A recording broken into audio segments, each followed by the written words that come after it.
future.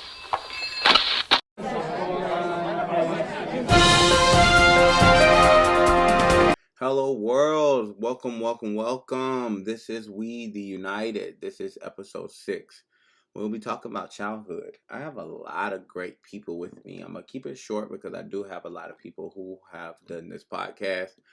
But I mean, just to touch on my childhood, like, oh my God, you know what I'm saying? I had a very imaginative childhood. I was one of those kids that got everything he wanted. You know what I'm saying? I was like, on my father's side, I was really one of the only kids growing up at the time.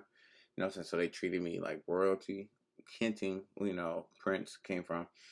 Uh yeah, I mean life is was so great. When it came to the bisexual, I never even knew what that was when I was growing up. Like that was not something that people talked about. You know what I'm saying? I just knew. I heard about gay. I heard about lesbians. You know what I'm saying? But they were really shunned upon. Back in my time, it definitely was never really brought up about bisexuals until I got older and realized that that was a thing. You know what I'm saying? And what that actually meant, and that was something that you could actually be. But I mean, I also had a lot of people telling me, "Oh no, you can't be bisexual. You only like dudes," and you know what I'm saying, this is what this is. And even though I liked it both, and I knew I liked it both, it took me a minute to realize that. But I'm gonna stop and I'm gonna let y'all hear what I have two people who are I'm gonna play. The first person is my guest, Priscilla. You've heard her all the time. She's always did wonders. She's definitely did her thing on this one. And then you're going to hear a new person that I have with me, Shy, which I love you, Shy. Appreciate you for doing this show. And she definitely kept me on my toes and tried to interview me, y'all. But y'all going to see. All right. We're pushing through. This is episode 6, and this is about childhood. So I have somebody with me once again. She's definitely been on here multiple times, and I know y'all gonna remember her voice. You can introduce yourself, love. Hey y'all, it's me, Priscilla. Yeah, Looking for a precise girl. yes, definitely. So I'm just gonna get straight into it. Okay, the first question is, what was your community like as a child?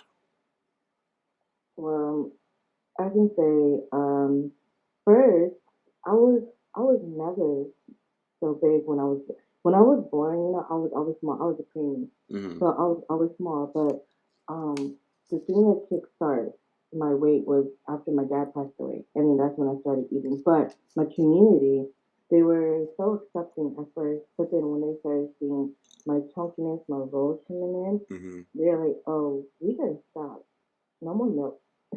Yeah. Only vegetables. Like you can go to the garden and go pick that up."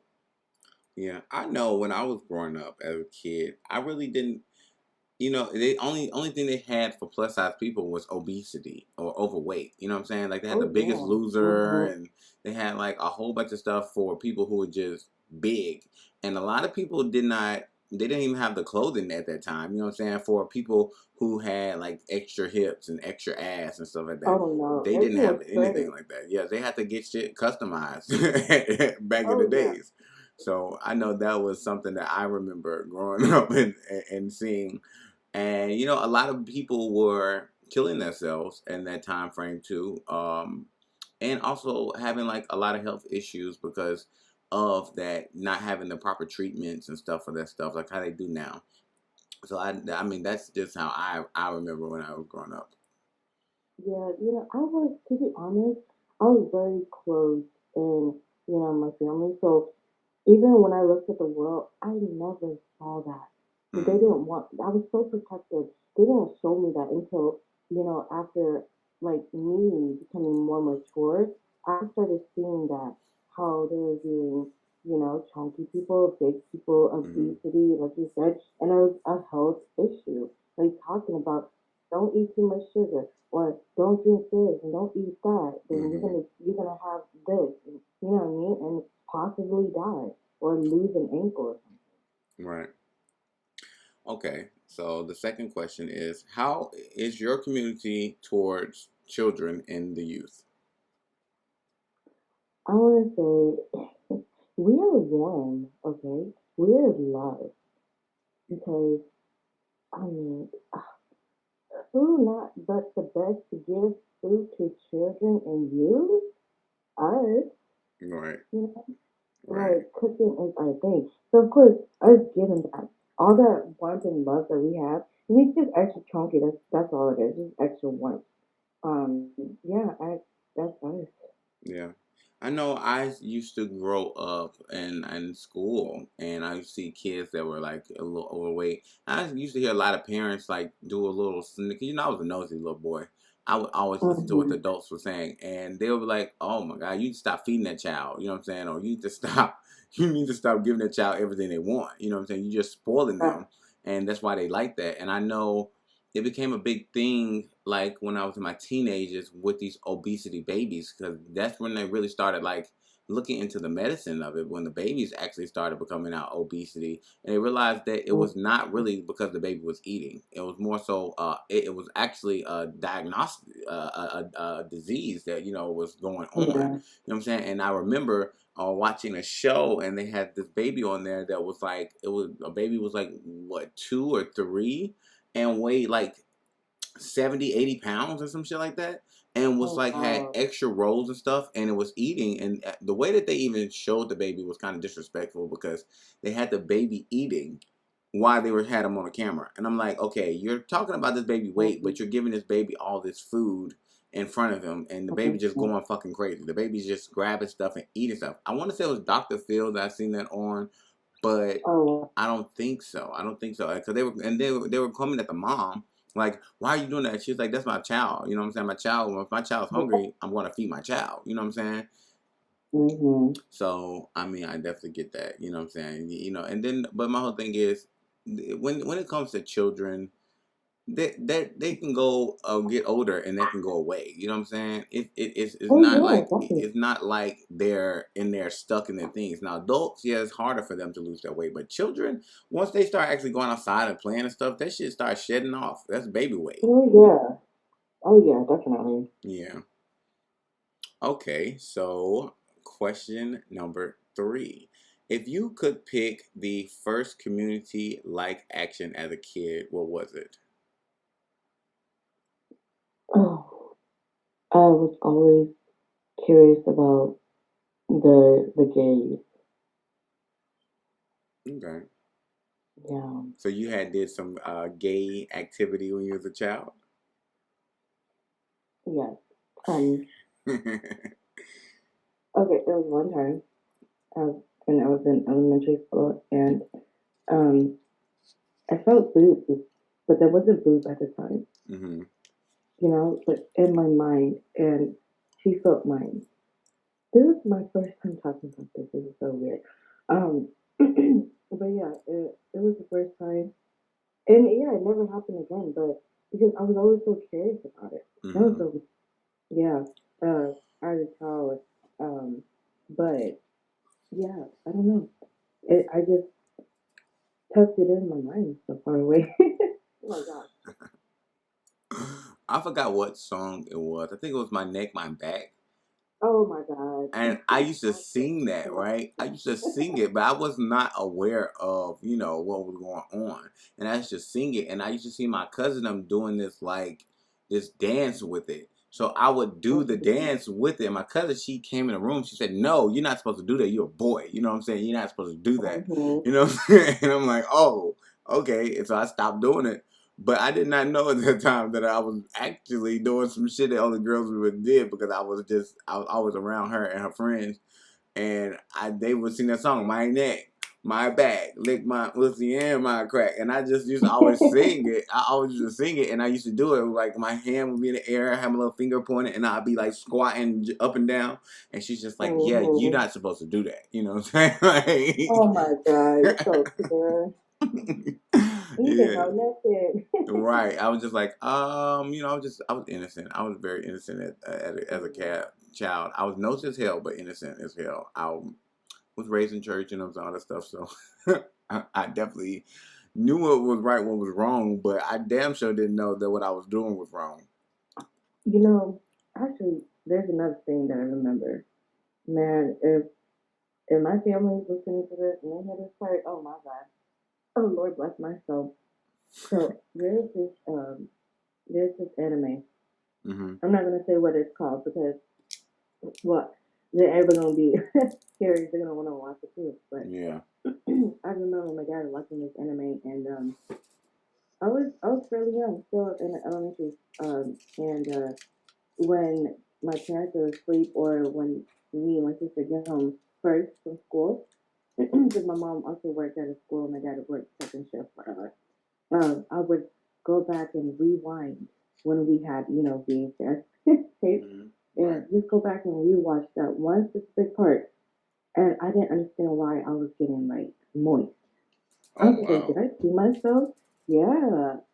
And I did that a couple times, and I didn't like that feeling no more, so I just stopped watching it.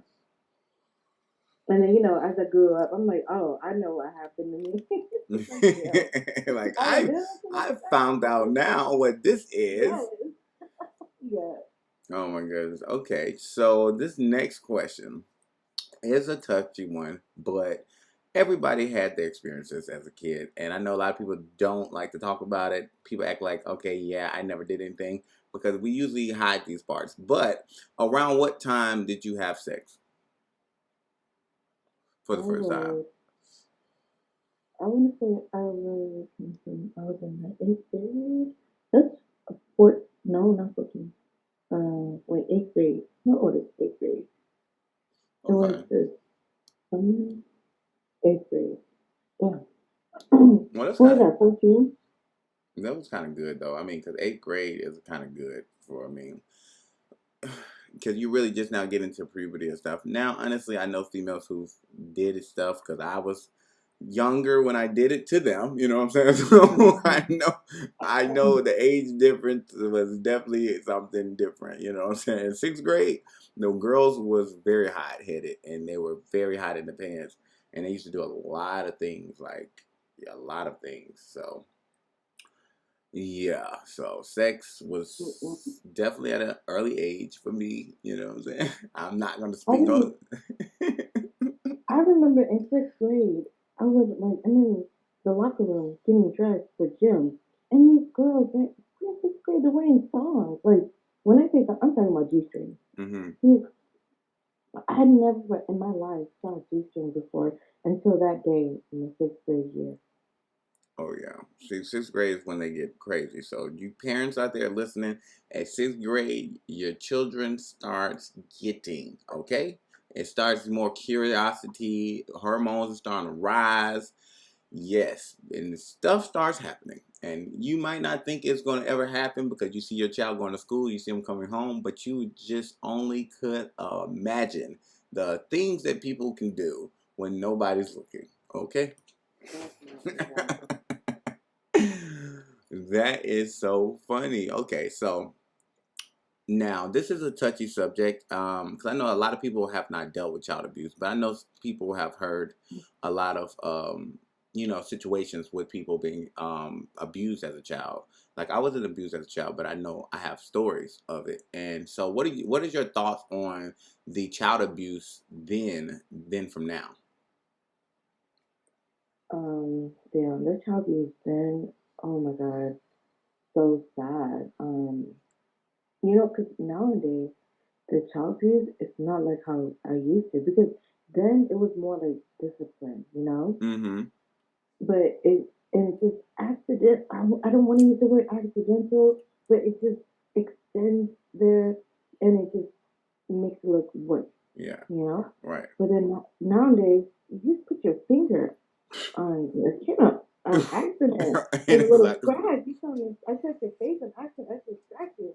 You know what I mean? And they go and tell their teachers. You know what I mean? So right. the child abuse now is so dangerous because you know what? The kids they are talking. Because then we weren't talking. The kids weren't talking because Yeah. they're too Because scared. we knew You know, better. we knew better. Right? We had like in my mindset, our mindset. Oh my gosh, mindset. My bad. Like our parents were like over us, and we knew you did something wrong, said something wrong. Their finger, it was just one finger, and that was over. Yeah. But nowadays, these kids, you give them the finger, you start counting the three, they're gonna count with you. Yeah, I That's know. cute. I was looking at that. Like I was looking at this show, and this girl was crying because her mom would whoop her, and it was like, "Oh, we can lock you up for that." I'm like, "How the hell do you sit there and say you can lock somebody up for whooping for disciplining their child?" And y'all will Right. hold the Bible so true to the situation. A lot of these Mm-hmm. Christians, but then now you trying to say that you can't put your hands on your child. You cannot tell me how to raise my child because, like they say, spare the Exactly. rod, spoil the child. And that child, that's why a lot of children now don't respect their parents. And back in Yeah. those days, when you used to get whooped, because I mean, I got my ass whooped with switches and fucking hangers and really Mm-hmm. any damn thing that you probably get grabbed at that time. You know what I'm saying? Of Mm-hmm. course, I I get never was it. bruised like that or something like that. And if I was, it was something that could be healed. But at that time, back in the days, that was normal. You know what I'm saying? Yeah, You that's normal. yeah, and kids would just go about their life, and then they actually held more respect to their parents. Now I feel like Mm-hmm. everybody, no disrespect to the white community, but everybody's going on this little white trail, like, oh no, time out this and time out that, and now the children is being bad as hell. A lot of kids are being locked up now. It's a lot of more children doing a whole bunch of crimes that adults supposed to be committing, and this shit is crazy. Like y'all need to stop beating y'all children's ass again. Maybe I don't know. I don't want to say that's the result, but from looking at it now, child abuse then was when you burnt your child with an iron or when you Oh yeah. fucking did some real crazy ass shit to your child. Crazy You as know what I'm shit. saying? Yes.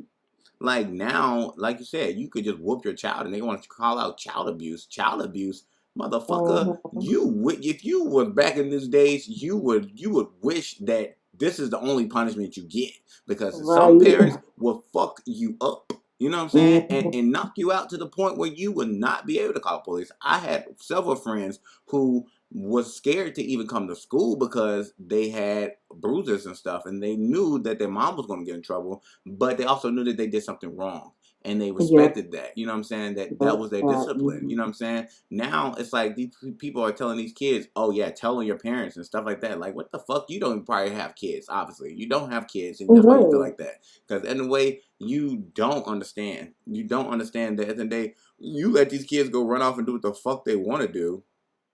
Mm-hmm. Ain't nobody got time for that. Nobody got time for these badass kids no more because now you're not putting your hands on your child. Somebody's gonna knock your motherfucking child out because your child got a badass mouth, got an attitude, feel like it can't be Uh-huh. touched, and then they're gonna get touched. And now you gotta go. Now I gotta go to jail because didn't raise your child.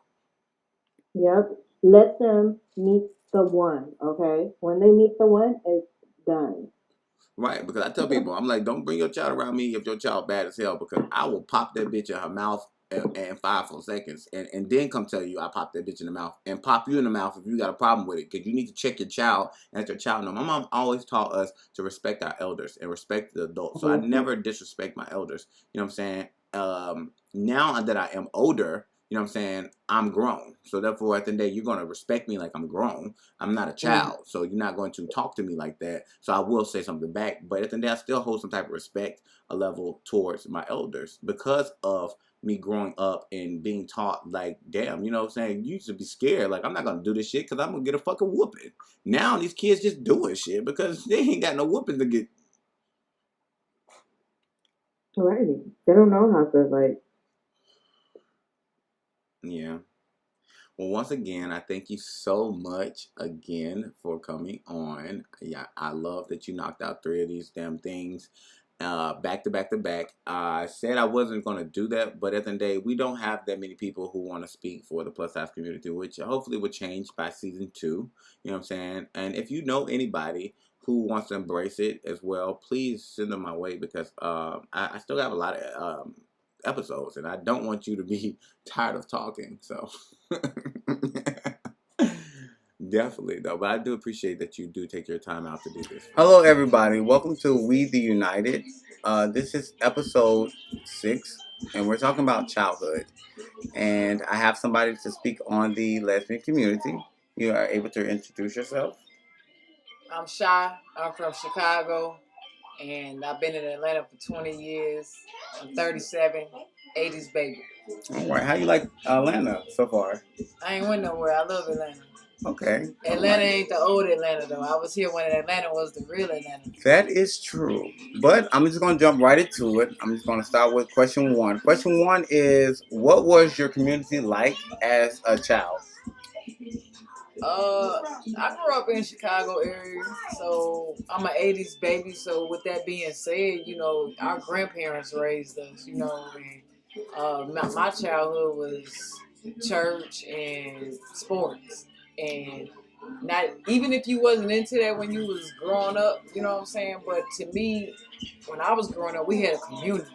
Like you couldn't do nothing and get away with nothing without your parents or your grandparents knowing what happened because that neighbor over there was right there.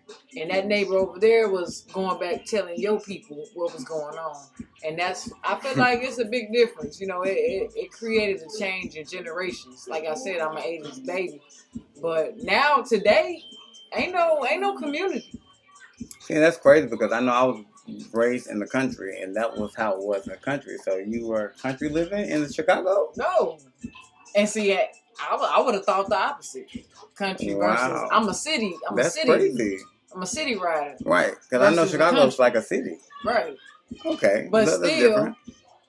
And I guess that's why they call it South Southern hospitality. You know what I'm saying? Yeah, definitely. But at the same time, the community raised us. Mm-hmm. I was in sports, so you had all type of camps and things for kids to do, whether you play basketball, soccer, football, or something. There's always something to do. And even though your parents, I'm an 80s baby, couldn't even be there all the time, you still had the community to help influence you and raise you and give you those morals and things to grow up with. Because you're an 80s baby, did you experience a lot of lesbian activity when you were a child? Personally, I've been into women since I was like 3 years old. But me personally, I didn't really get into my sexuality until I was 17, and by that time I was in Atlanta. Okay. And that was when it was real Atlanta, and I had a great time. Yeah, because Atlanta definitely opened that shit up for people who are new. Yeah. Okay, hinting me. But okay, so moving on. Question number 2. How your community is towards children and youth. How does the lesbian community towards the children? Like today? Mm-hmm. Today, I think we come a long way with us being accepted, and we are accepted more on the vice versa. But today's community, it's a great support. It's really good for the next generation that's coming up and learning about their sexuality to be open and be free. Free, F-R-E-E. That is a key word in life, period. Mm-hmm. That's something that I learned. Right. And I think that this community is acceptable, mm-hmm. but it is also damaging where you have a certain amount of suicides that's happening because they're not accepted. So right. we still have work to do, but it has come a very, very long way. I grew up back in the day with church people, and it was not accepted. And like I said, when I moved here when I was 17 to Atlanta, it was like, be free. Yeah. Well, Atlanta definitely opened the doors for a lot of people who were of, the different mindset, because Atlanta really was the second state of this country to actually expand on the history of the rainbow community. So, I get that, definitely. I know when I first started out, I didn't know as big as it was until I actually came out, but I never really was into the gay scene like that and stuff like that. I've always really realized that I was bisexual, but I had my friends who are straight and, of their own situations who would basically make me feel like I was just gay. You know what I'm saying? Right. And I actually had to realize to myself, bro, you have a determination of what you go through and how you go through it. So, what I'm saying? I get that. Atlanta definitely shows you the different lives of all communities. Yeah. They definitely support that. You know what I'm saying? And even just to touch a little deeper on that, it was more of,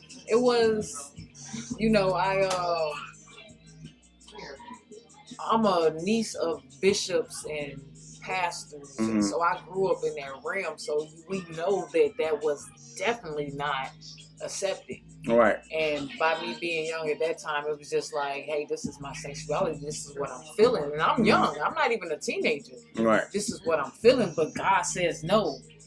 Or I'm going to be shamed on if I act on who I am. Right. But when you get to, like I said, that word today is free.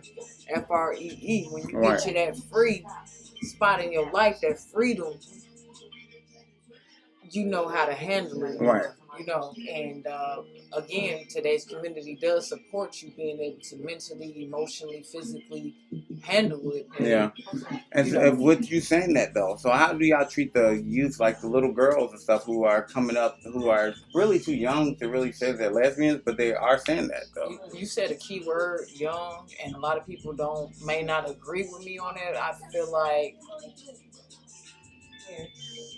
that a lot of people don't really know who they are really until they're in their 30s. But when you're growing up, just make sure that you experiment and understand what it is that you like.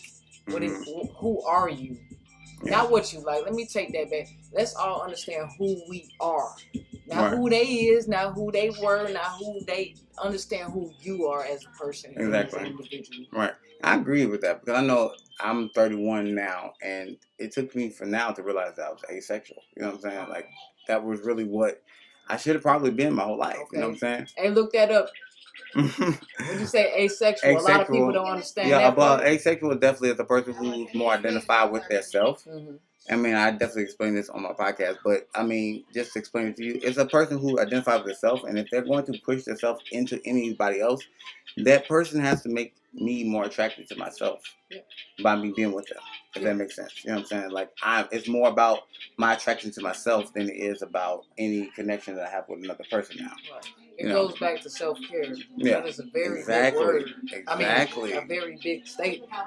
A lot of people overlook that self-care. Yeah. It's more than the physical. Yeah. It's mental. It's emotional. A lot of people, what's going on today, a lot of people don't know how to handle their emotions. That's a big problem with what's going on today. Everybody killing everybody because they stepped on their J's or whatever. Everything is about controlling your emotions. Right. Yeah. Okay, so question number 3. If you could pick your first community-like action as a child, what would it be? Like, what was the first time that you actually acted upon your lesbianness?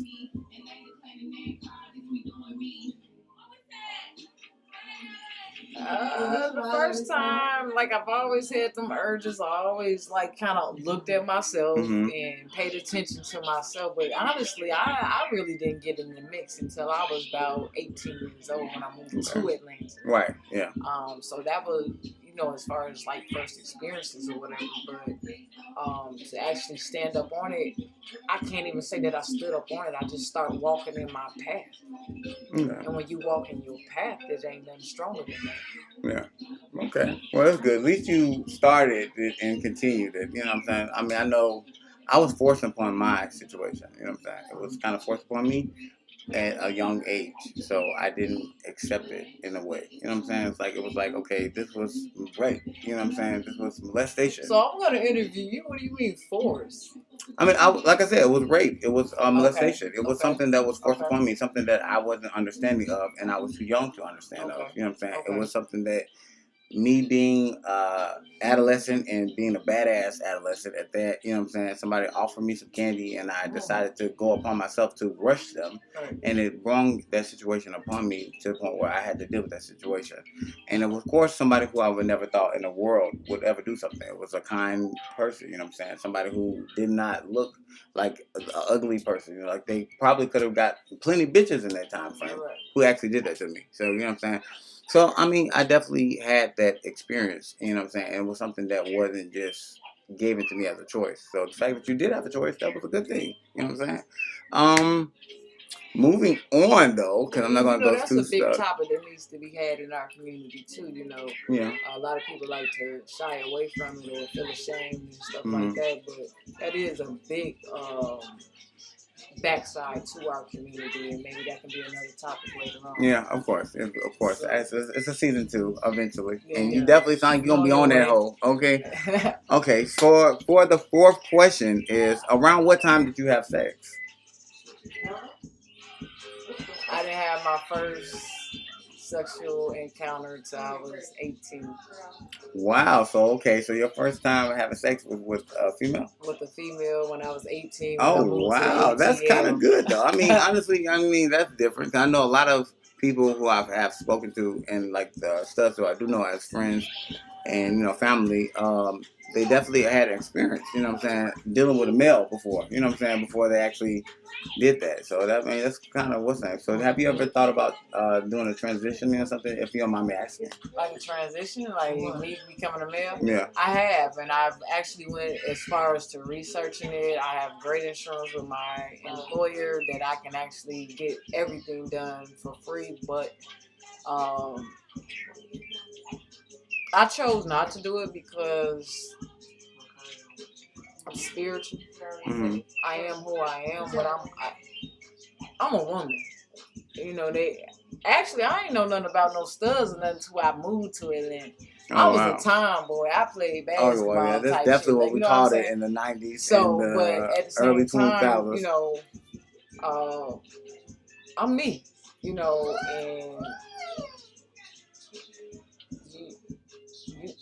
keyword, you just gotta know who you are. You have to understand who you are. You have to understand who you are. It's not for everybody. It ain't for everybody. Yeah, exactly. But my first encounter, of course, you did like little shit growing up, and it's always been with females. I remember when I was like 5 years old in the hallway hunching on a girl type shit. And so you was a fast ass. I probably was, but I ain't know it because I ain't know who I was. You know what I'm saying? You need a whooping. Okay, it's okay. Yeah. I mean, sometimes people need whoopings. It's okay. Motherfuckers just didn't know at the time to whoop their child at that time. You know what I'm saying? But to them parents, you ain't got to whoop them because a kid gonna be a kid. Yeah, a kid gonna be a kid, and you can't stop a child from being a child. Stop a child. But that also stunts the growth of them learning who they are. So speaking on whoopings, question number 5. What are your thoughts on child abuse back then from now? I think we need some more child abuse. Let me tell you, my mama used to hit me with 2x4s. If you don't know what a 2x4 is, that's a fucking huge chunk of fucking wood. You know what I'm saying? My mom used to punch me. I didn't get whoopings or spankings. I got punched. Like, I'm the baby. Mm-hmm. I'm the last girl. 5 brothers and 1 older sister. So I didn't get treated like a feminist. Mm-hmm. And a lot of people might hate that word, but at the same time, like, I got my ass whooped. But I wasn't no bad kid. All right. Because I got my ass whooped. Yeah, exactly. You know what I'm saying? We had a community. Right. Your neighbors could whoop your ass. Yeah. It was different. And it was cool. Different back then. And it was okay. Cause, you know what I'm saying? Like, when we was growing up, it was different. We ain't even have all these devices. We was outside. Right, exactly. More active and physical. We was active. And like, just to let y'all know, this is my bestie we have who's here, and all who these. is a co-host, but she decided she jumped in on this moment. She's co-hosting, but it's okay though. I mean, we definitely have. Yeah, you can. But that is a serious topic. Like, this community is great because it's wide open, has come a long way, but at the same time, there's no structure. Mm-hmm. Ain't no more grandmas. Yeah, and that's the reason why more kids are getting locked up nowadays and doing stupid shit because they don't have nobody to be scared of no more. Man, these kids out here killing people at 14 years old. They're not scared of their parents. They'll kill their parents. I was climbing trees. They will shoot their fucking parents if their parents do that. I've never imagined being a person today and having to worry about, but you have to think about parents though. They have to worry about their kids actually calling the police now, and it's more accepted now because you have teachers and stuff like that letting kids know, like, you were brought on this earth. You know what I'm saying? This is the thing that they teach the kids now. You were brought on this earth. You didn't actually be here. But the teachers used to whoop our ass back in the day too. Exactly. So why the teachers got a problem with it now? I got paddled at school. I hate that shit. Oh my God, you got paddled. And that's a 90s baby's talk. I did get popped one time, but I ain't never got paddled. And when I got popped, my mama came up there and beat that bitch ass. But you know what? That was her problem because she paddled me for some shit that I didn't have. It's a no very control thin of. line on what they whooping your ass Yeah, for. because If I they got on whooping the your bus ass with my brother and my you, sister, and I wasn't staying with my mom at the time. yeah, And she kind of like snatched me, and I told my mom about that. My mom kind of got mad because she sent the letter in, but obviously she didn't get the letter. So because she didn't get the letter, she did what she did, which I understand you have been a teacher, but I told you when you snatched me, this is my brother and my sister. It's a thin line. Like you should have been like, okay, well I'll go check with the office and see what's going on before you try to just snatch me off the bus. That's why my mom beat your ass. Yeah. Sorry, teacher, if you hear this, but that's why you got beat up. I don't know what to tell you. And you got those out there that deserve that. You know what I'm saying? But man, look, like I was saying before, your neighbor, your teacher, and like I grew up in the church, and I grew up in a small area, so everybody knew everybody. Everybody was your family, damn near. Right. You know what I'm saying? So yeah, we got our ass beat back in the day. Yeah. 2x4. So, what do you think about the child abuse now? Like, what do you think about the rules that they have? Child abuse now? Mm-hmm. It's some psycho. It's some evil. This world is evil. They want the children to be bad as fuck. I feel they bad, but they still a person. And if you're that evil to see here like that man who just killed his kids, that's all on the news, or like that lady who set all her kids on fire in that truck. Man, look, this world is evil right now. Yeah, and I can agree with you. But it's in day with the way that the world has made it, where it's very hard for you to discipline your children now. I mean, honestly, you have to think about it. Like, I mean, I'm not trying to agree with the reasoning for them doing that because you should never have to kill your child or have a reason to kill your child. But if you cannot beat your children without going to jail, and your children start becoming crazy because you have not beat your child. I've seen so many videos of children beating their parents. It's like it makes me sick to my stomach. And like killing their grandparents. I wish I would have ever stroked my hand. My mom has beat the shit out of me. Do that shit. What? I was so scared to see that she was gonna kill me. And the fact that these kids have no fear. God and my mom is the only people I'm scared of. These kids have no fear now because of the government making it okay for them not to fear their parents. And at the day, in the Bible, it says, spare the rod, spoil the child. So if you are going to continue with making gay marriage and all this should be such a bad thing because it's in the Bible, then why the fuck ain't you beating your kids? That's my whole thing. Why the fuck ain't beat your kids? Because that's in the Bible. The Bible tells you, don't you spare that motherfucker. Beat that motherfucker because that badass motherfucker needs that ass whooping to learn that is a problem. What they're doing. For them to learn and understand that that's something you don't do. Because that's what we got from the ass whoopings. When we got them ass whoopings, the ass whooping was like, hell, I got my ass whooped, so now I'm not going to do this shit again because I ain't trying to get that ass whooping again. It's like having a dog. And I had to really I got two pitties. And they have really truly gave me patience. It's like having a dog. If you don't whoop that dog ass or pat his ass when he piss in your house, he gonna piss and shit on you all day. Once they get older, though, it's gonna bite you if you try to. Yes. So you can't discipline your child anymore after you stop disciplining your children. So exactly, it's discipline, and that's what's missing in today's communities. There's no discipline, and that is a true statement. It takes a community to raise a child. And you just said something. Look at today's statistics. Yeah, that. Mm-hmm. You know what I'm saying? How many single mothers out here? Which is another problem, though, because the fact that it is a lot of women raising their own children. Let's talk about it. Come and on. That is a big issue with the abuse because a lot of women kind of are more accepting of their children doing the shit they're doing because they feel like their father is not there to abuse them. But it doesn't take a father to abuse. You're still raising your child. So there's no excuse. You still have to raise your children. You still have to raise your child. Because I mean, at the end of the day, I'm pretty sure it was single moms back in the 80s, 90s, 70s. I'm going to say this, and because I'm an 80s baby, I say that's that where with Uncle emphasis. Came from. I say that with emphasis because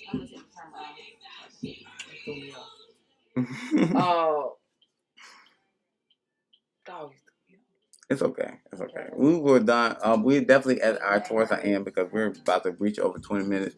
If you want to let everybody know where they can find you and shit, I'm an 80s baby. I'm old school. I'm not into that social media stuff.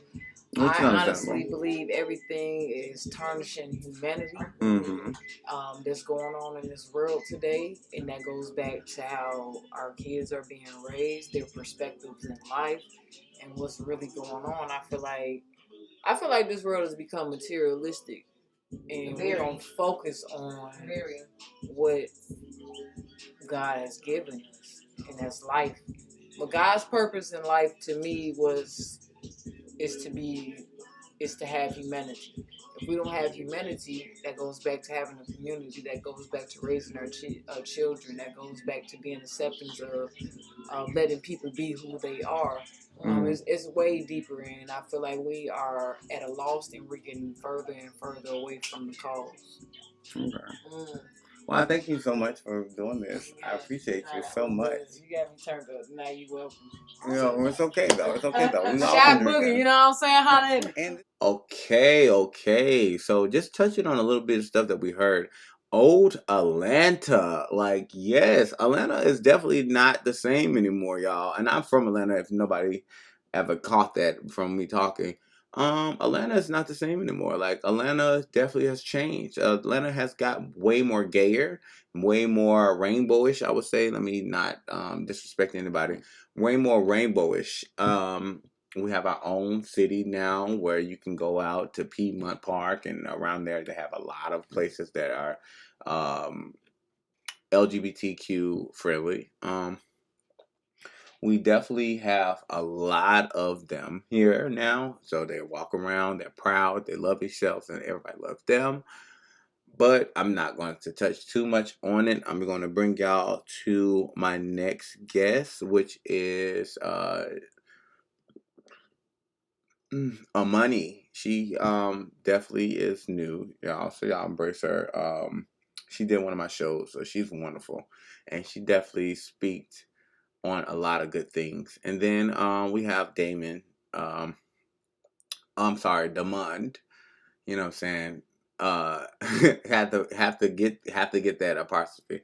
But yeah, we talk a lot about what's going on with them, and they have some lot of good things to say. So I want y'all to listen to this, and I will be back with y'all. Hello, everybody. Hello, welcome to We the United. This is episode 6. We're talking about childhood, and I have somebody here to speak up upon the trans community. You can introduce yourself. Hi guys, it's Miss Amani back again. And today I will be discussing childhood with you guys. Yes. So I'm just gonna jump right into it. So the first question is, what was your community like as a child? So like how was the trans community when you were growing up? So I come from a spiritual background. So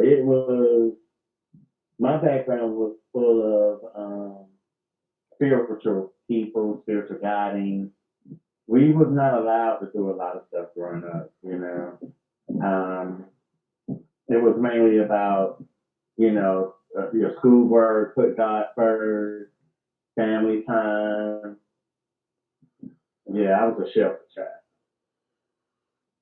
Yeah, and I know when I was growing up, a lot of people kind of shunned away from that, that side of people. They made it seem like it was just so bad. You know what I'm saying? Like it was so frowned upon, and it was devilish and stuff like that growing up.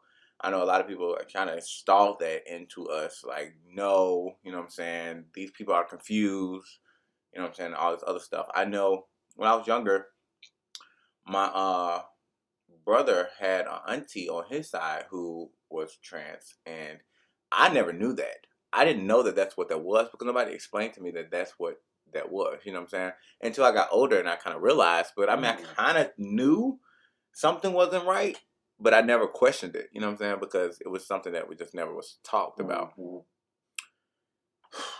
Right. Yeah, so that's definitely was thing growing up. So I'm just gonna move on to the second question. It was. Oh, go ahead.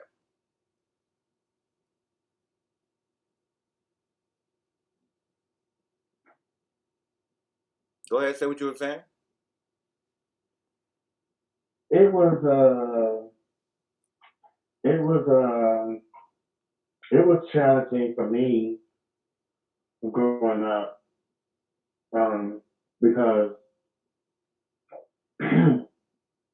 when I was growing up, I always felt like I was a little girl. Mm-hmm. Yeah, I just wanted to add. Okay, all right. So, question number 2: how your community is towards children and youth. So, how do y'all accept the children now that are trying to identify themselves as the trans? Well, the funny thing about that, here in the state of North Carolina, um, they are trying to ban certain things when it comes to the transgender life, Mm-hmm. when it comes to the young people. They're trying to ban a lot of things. Mm-hmm. What you mean, like, what they're Yeah. like trying to ban children from being able to identify as that? Yep, they trying to ban that from the schools. If you transgender in the school, you can't play certain sports. You don't qualify. It has really got bad. Mhm. Mhm. Oh, so I mean, but It has really far gotten as bad. you personally, would you come at a child who's trying to be trans? I'm sorry. What was the question? I said, so I mean, far as you personally, how would you come at a child who's trying to be trans? How do I accept the children that are trying to be trans? Yeah. I embrace it. You know, and I applaud it because do what makes you happy. And if you feel like something is not right and you need to readjust some things, then go for it. Yeah. Go for it. Yeah. The world is not going to accept everything you do. So if you're doing it because you want acceptance, then think about it. But if you're doing it because you're like, okay, I'm coming out, this is who I am, here I go, world, accept me, take me for who I am, love me for who I am, then do your thing. Yeah. I mean, I haven't dealt with any children in that aspect, but if I was to talk to the children who are trying to be in the trans community, I would say do your research. You know what I'm saying? Make sure that this is something that you really want, because this is a big alteration in your life, and it's going to be definitely a mental capacity that you have to handle. So I would want them to have a more idea of what they're getting themselves into before they just jump themselves into it and it's too late to change. You know what I'm saying? And they have a mental breakdown because they can't handle it. So I tell the children, please definitely do your research before you decide that that's something that you do, and kind of wait until you're old enough to make the decision before you go all the way in. You know what I'm saying? Not saying you can't be who you are, but just wait. You know what I'm saying? And do your research before you decide to just jump all the way into the whole situation of it. Yeah, I say my thoughts exactly. Yeah, I mean because you're altering something and you gotta know for sure this is the world that you're about to face because this is not an easy world out here. It's Yeah. a very hard and trying world. You know, some people accept what you got, some people don't accept what you got. Yeah. Yeah. Yeah. So, yeah, think about it to everybody, to all my young transgender men and women. Think about what you're about to do and know that's what you're about to do. Because once you start, there's no turning back. Yeah. Exactly. Okay, so question number 3: if you could pick your first community like action as a child, so what was the first time that you did something that made you feel like a woman? Mm, mm, that's a tough one because, to be honest with you, TK, everything I do makes me feel like a woman. Okay. I mean, but I mean, I know So it was a that's time frame when you're a child that you did your first thing that was like, I like this. oh oh oh when I kissed my first boy. Okay. How Yes, old were when I you? kissed my first boy. Oh my god. I was about 7 years old. Okay. Okay. Yeah. Yeah. I came out I came out at a very, very young age, but I didn't come out completely to my family till a very late age. I came out to my family when I was about 15 years old.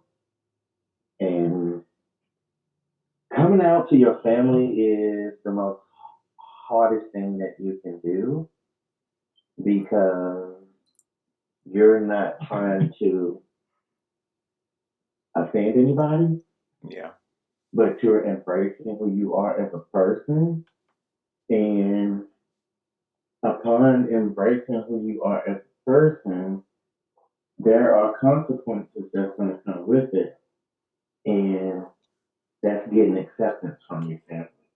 So it was pretty hard for me. Yeah. Yeah. Okay. So the fourth question I have: around what time did you have sex, and tell me about your experience? Oh my goodness.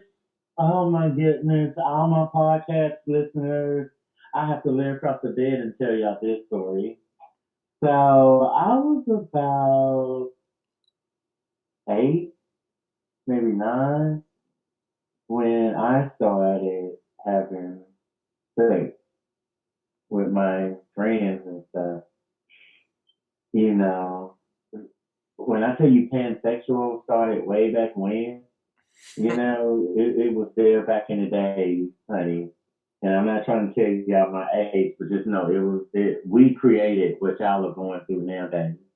Yeah. We just had a different name for it. But I was 7 years old, I'm sorry, I was about 8, 9 years old. And me and my friend was playing, and I was like, let's play mom and daddy. And he was like, mom and daddy, who's gonna be the mama? I said, I'll be the mama, you be the daddy. And and we started playing mommy and daddy, then we started hunting each other. Well, he was hunting me rather. And then he asked me, he was like, let me stick my penis in you. I said, oh, okay. And we did. Yeah. Oh wow. So I can say I lost my virginity. I can say I lost my virginity at a very, very, very young age. Yeah. I mean, Don't judge me. no, I'm not going to judge you. I mean, I lost my virginity at a young age too. It wasn't willingly, but I mean, I did. So I mean, it's no judgment here. Yes, thank you. Thank you for the acceptance. You're welcome. That's what I'm all about. So, the last question that I have for you, what is your thoughts on child abuse then versus now?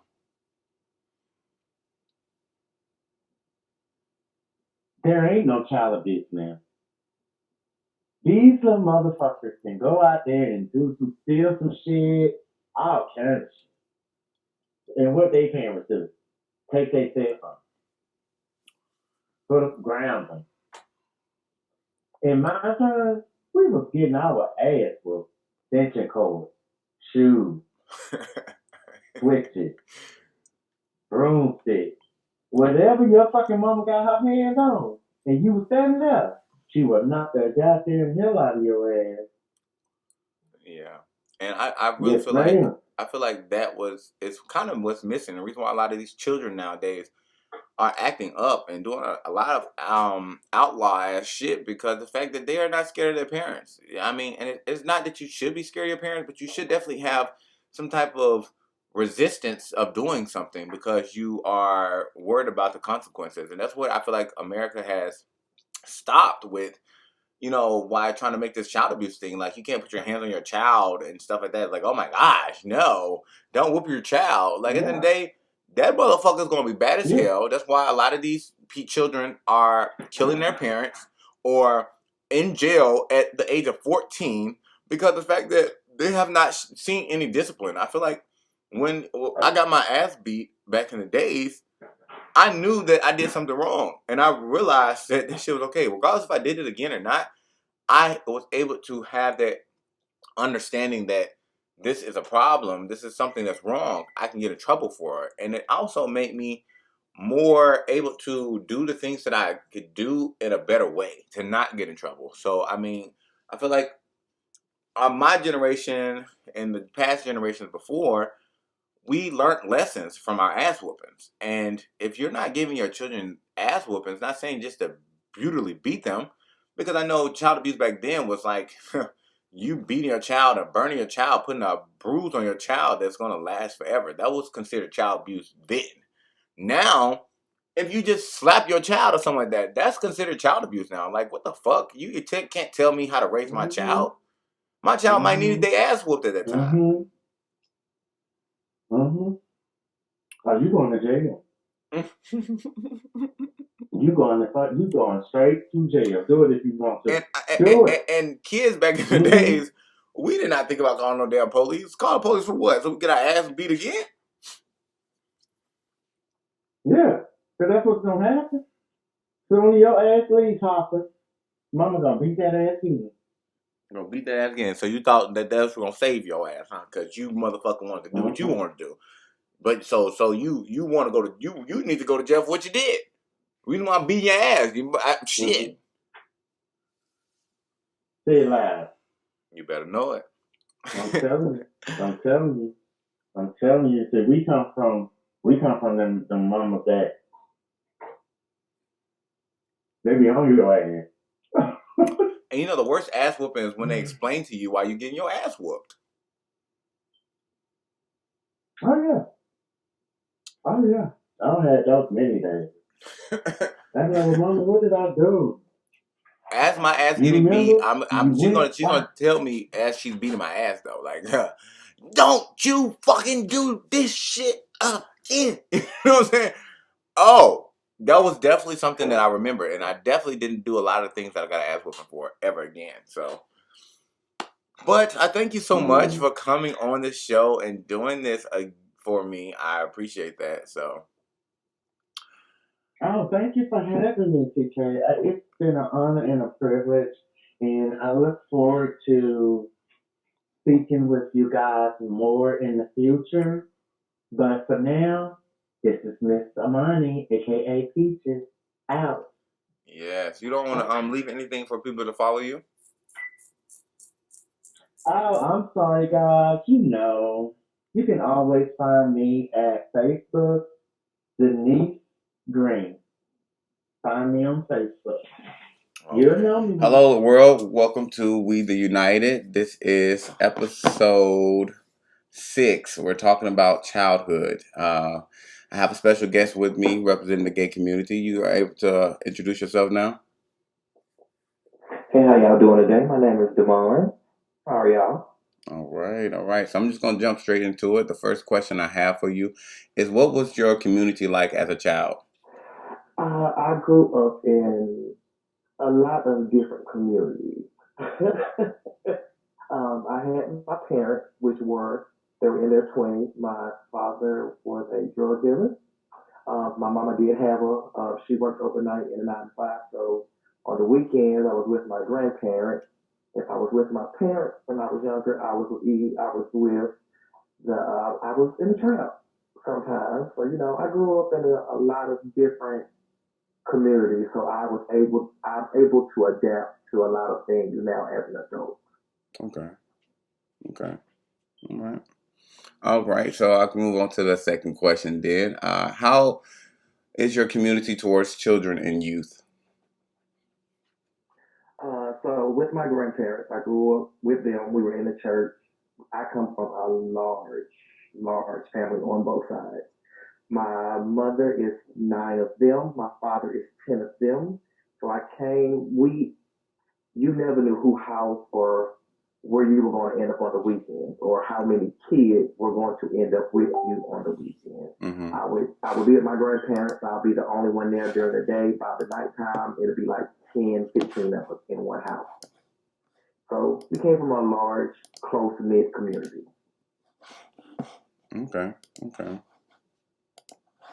All right. But I mean, but how are they towards like children though? So like, how's the gay community towards the children? Like, because I know it's kids now who are like claiming that now. You know what I'm saying?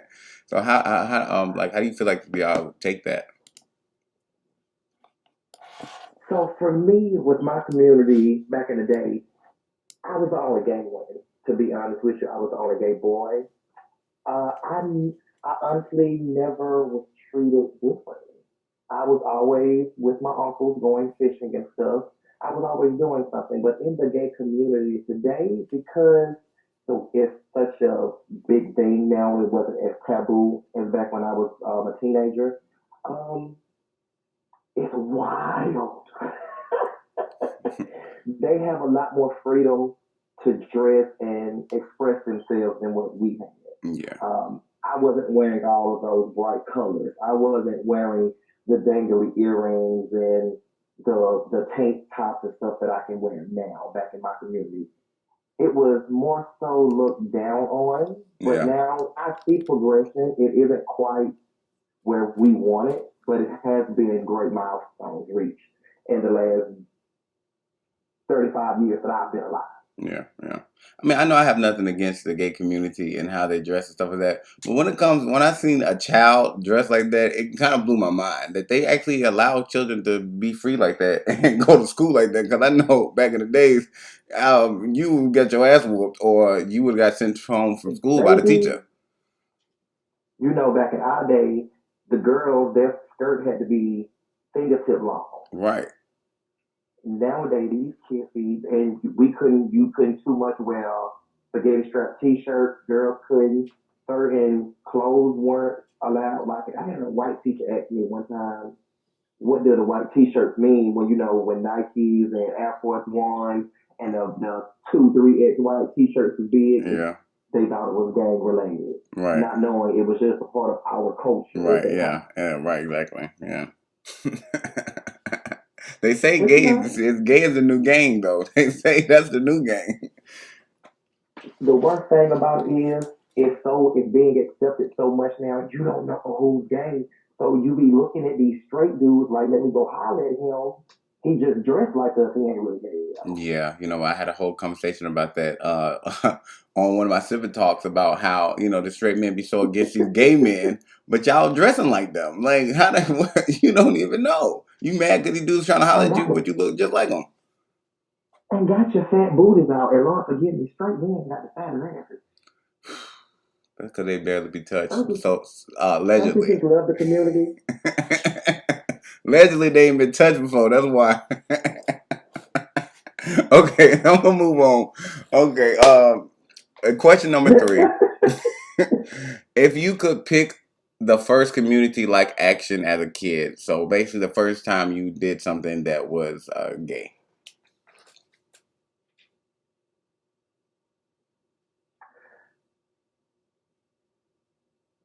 uh, I can't even tell you because baby, I was sneaky. Um, the first thing I did gay, going to the gay club. Okay. That was that was probably the gayest thing. I stayed in the hood, Mm-hmm. so I was already fighting straight boys.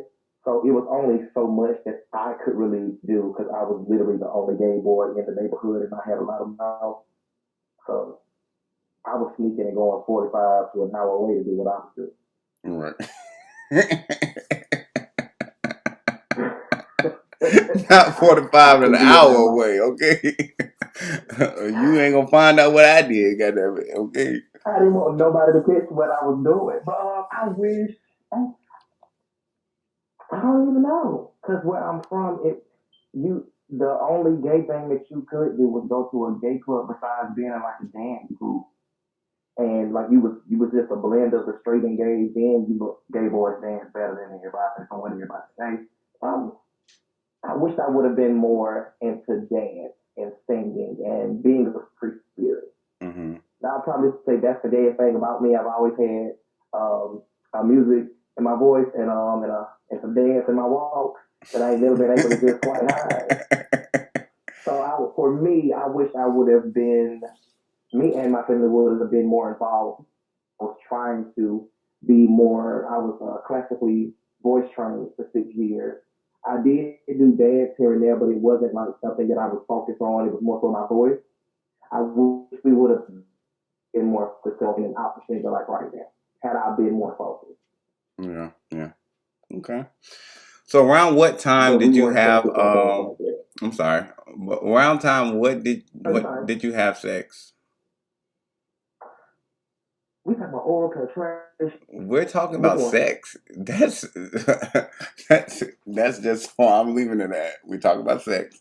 So whatever number you want to give me for your first time. 17.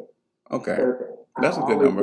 I've always been a little high, but yeah, I ain't losing till I was 17. Yeah. Unfortunately, I was 15, you know what I'm saying? But, you know, it was different times in that time frame. It was getting more open and it was a lot of DL guys that started coming out around that time. So, you know. It was slim people. Yeah, you know. I'm sorry. They took my innocence. I'm from a little bitty neighborhood. I'm from Spartanburg, South Carolina, so everybody knows somebody.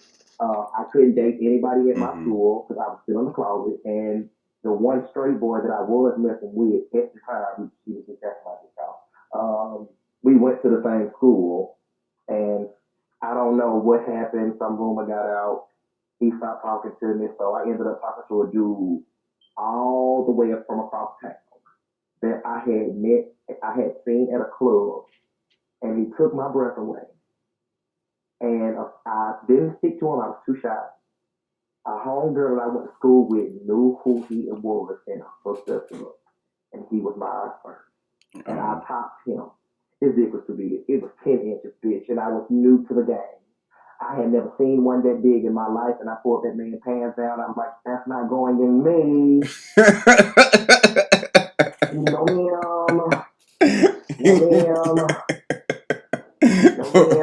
For real, like what the fuck that supposed to do? Right, okay, all right. Everybody told me I was gonna be a bottom because of the way I was shaped, and it did not go that way at all. Yeah, people don't understand that shit is a hard thing to do. Like, I mean, I sold it to the bottom. You know what I'm saying? I give it to y'all. Y'all got it. You know what I'm saying? But yeah, that's not something that just everybody's equipped to do. Not right off the bat. Not right off the bat. Not no 10 inches. Now my second boyfriend, he wasn't as big, so he was my first top, and it was actually a good experience. I don't know pain. He knew what he was doing. Okay. All right. So I'm gonna go to the last question that I have, which is, what is your thoughts on child abuse then versus now? So I'm gonna change that word from abuse to that some of these kids just need an ass whooping. Yeah. I don't want to call it abuse because I got my ass whooped. I would only say I was only abused one time I'm not even gonna call it a whooping. It was a beat. And it straightened me up. Like my grandpa didn't have any more issues out of me after that beat. None. Yeah. Some of these kids need a good ass whooping. They call it child abuse if you leave a mark, but 9 times out of 10, if you get hit with something, it's gonna leave a mark, whether right. it be a belt, anything.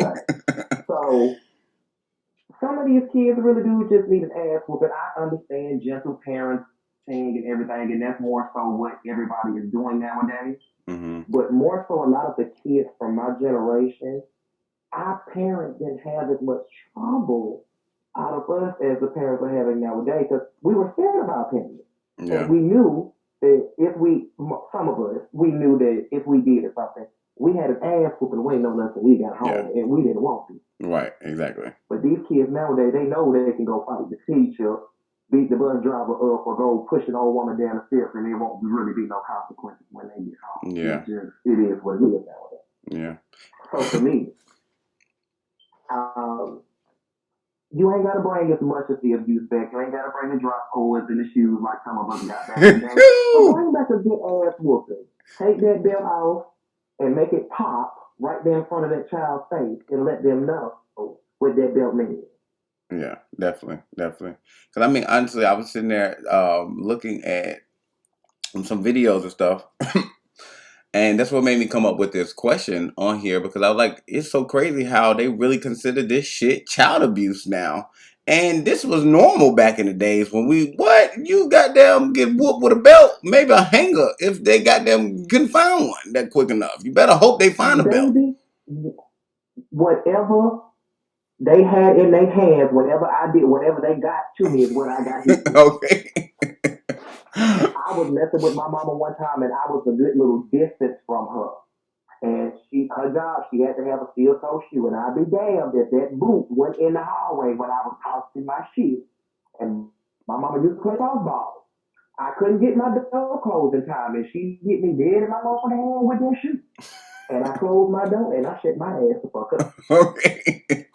Yeah, good ass whooping to make you goddamn sit down. Hell, you know what? Them the best sleeps too. And people don't realize that you whoop your child ass one time, they gonna go to sleep so goddamn good, and they gonna wake up a whole new person. They gonna cry themselves to sleep. Like this motherfucker really hit me. She really whooped me like this. And then then when you hit that pillow and hit that pillow, and you wake up like, okay, I ain't in pain no more, but I don't want to be in that pain no more. Right. So let me try to do something else stupid and see if I can get away with that. That's how I learned. I learned how to get away with a lot of shit. Mm-hmm. I'm the baby of 3. So I watched what my brother and my sister did. Right. And I learned from it. So I got a few whoopings, but compared to them, I was sneaky. My parents don't know half the shit I did as a child. Just because I had role models who taught me what not to do so that I didn't get the child abuse. Exactly. Right. Well, you know, my brother and my sister, they used to blame shit on me. Like, I'd be sleeping, wake up to ass whooping because they both the tag team and did something wrong, and now they accuse me of doing it. I'm like, no, I ain't do it. No, I ain't do it. I ain't do it. Nah, they be like, yes, you did. You lying. You motherfuckers. And then my mama tried to realize why I used to go at crazy towards them because they used to get me fucked up. Like, no, you got me messed up. You're not about to give me whoopings for some shit I ain't do. My brother is 7 years older than me, so he was just a bully. So and he was also my babysitter at nighttime. Mm-hmm. So I learned my lesson early. If I run and tell on him and my parents leave, he my babysitter. He gonna torture me, and he did. My sister, we a year apart, so 9 times out of 10, if something got broke in the house, we did it together. Yeah. We put holes in the wall. We destroyed so much stuff. We tore up we wrecked so many cars. Like a lot of the ass whoopings that we got, we deserved, but we learned from them. Exactly. Well, I did at least. And I appreciate my parents for how they raised me. I could have been a lot different. I could not have been the person that I had to eventually figure out how to love because I was trying to be straight, and again, in my own little, and I'm really getting so I had to figure out how to go from that outlook to this outlook, mm-hmm. and then whooping, figuring out, navigating my life, just doing everything I needed to do for myself. Everything else, every ass whooping I got for a reason. It taught me not to do that, go this way, go that way. Right. The gay communities I grew up in, I moved to Atlanta was my first gay community. Like, Atlanta was my first big gay city. Mm-hmm. So I moved here straight out of high school. So I was just dumbfounded when I moved here. I was like a kid in a candy store. Yeah. You don't see these kind of niggas in South Carolina. You don't see the way. You don't see this fashion. You don't see this world. You only got one club in South Carolina, and that's Saturday night. Mm-hmm. Well, gay club. So this just opened me up. Like when you met me, I still didn't know who the fuck I was. Yeah. Yeah. I damn sure didn't know who I was. You knew how bad I was back in my 20s. Like you actually got to meet that person. Right. Yeah. You met me with dread. Yeah, I think so. And then you met me when I cut my dread. So you've literally seen my transition over the years and how bad and how much better I've gotten. Yes, definitely calm down. I say that. You definitely Woo! calm down. And if y'all definitely reach out and go and see who this man is, you definitely will see that he ain't that calm, but he has calmed down. Okay? That's what I would say. Okay. I used to be a little riot. Yeah, firecracker. Definitely gonna do that. You know what I'm saying? But That's a little shaking down the club. yes, you know what? Those clubs though, you rarely see me there. I can't do them. Atlanta has become one of the biggest gay populations and one of the biggest gay advocates. So honestly, and I'm asexual now. I done found myself over all these years. You know what I'm saying? I finally found the place I'm supposed to be at. So And what place is that? asexual. Yes, I'm. For the people who don't know what that means, Okay, explain it a little so bit. asexual is a person who identifies with their self and definitely loves their self more than anything else. Like everything that they do has to have some type of attraction to deal with them having attraction to their self. Like so if I talk to somebody, that somebody's making me attractive, or if I'm having sex with somebody, me having sex with them is making me more attractive to myself. So To yourself? yeah. Like the way you touch me, the way you feel me makes me like, damn, I love the way my body looking. Like, ooh, I want to touch myself like that. You know I what I'm love the way saying? I. Yeah, yeah. I mean, ain't you supposed to do that when you just having sex in general, though? Yeah, in a way, but see, I don't have sex that much though because I only have sex when like my energy is really high and I really need to release a lot of energy. Like I've been just have too much of it on myself and I can't really do nothing about it personally. Then I'll probably seek out and have somebody else who, of course, is attractive. Of course, makes me look more attractive. You know, it's all about their skin, touching my skin, how this tone is to my tone. You know what I'm saying? I look at videos. Like I don't record nothing. But I have a video up where I can see myself, so I can be turned on. You know what I'm saying? So I mean, it's. See, I got mirrors. I got mirrors on both sides of my bed at different angles, so you can see yourself. I can see myself, depending on what position. Oh wow! You know what? And that's what I said when I move. I think I'm gonna have my room as my walls as like completely mirrored. Like that's gonna be the color of my wall, a mirror. So I think I want to do that because I mean that'll definitely be. I think that'll be nice. I mean it'll help me out a lot. So when I do decide to jump into a relationship, you know what I'm saying. But I'm still to consider bisexual, asexual because I still am attracted to men and women. So I mean, either when my energy is high, I can either choose a man or a woman to please me in that time frame. But I don't think I'm ready for a relationship or nothing like that. Because of the fact that I still have to realize how to be an asexual in a relationship because it's gonna seem like I'm being selfish as fuck. You can't, because you gotta. That's when you say you gotta compromise. It ain't no me no more. It's we. Yeah, yeah. I mean, I understand that, but my whole thing is I have to realize like if I start dating somebody and they very highly sex drive, then maybe you're just gonna have to go find somebody and I'll watch or something. You know, because I can't. And see, we different. I'm gay, but I am currently. I think I'm tired of my asexuality right now. I've been single since 2008. Mm-hmm. I've dated. I've tried to get to the point of exclusivity, but it hasn't got quite there to where it's just me and them. It's always me and them and them and them and them. Mm-hmm. So I've taken all of this time to love me. Yes. They be what I tell you and love me. I do. I take me shopping. I take me out to eat. At one point in time, I let me get fat. Mm. Oh, I was real chunky. I was juicy. And then I think I think I've loved myself so much for so long. I don't know how to love somebody else, but I'm trying to figure out, like you say, you're trying to figure out that compromise Yeah. so you might can start dating.